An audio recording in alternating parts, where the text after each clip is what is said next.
are inviting all of our delegates, our athletes, to join them in this unity dance under the rain. We would also like to call our Miss ROTC to join our unity dance. Ayan.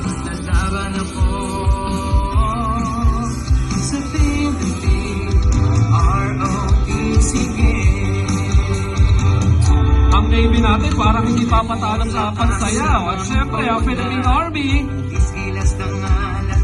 at ang Philippine Air Force.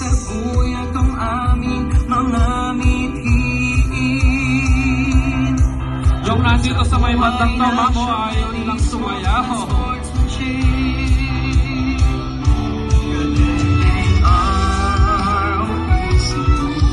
Again, we're inviting all of our delegates and athletes to join in our unity dance.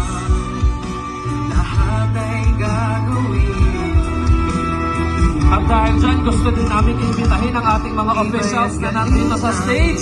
Pwede ba namin maimbitahan ang aming mga officials na nasa stage na magsayak sa ating unity dance?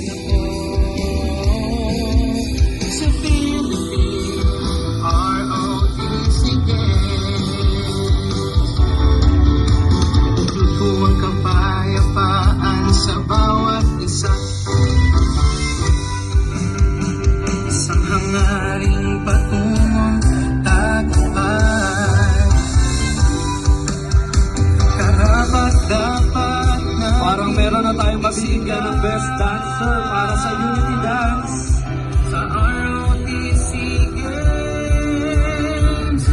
Lahat ay panalo. Yeah, very good.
Message of empowerment and to declare the official commencement and opening of the 2023 Philippine ROTC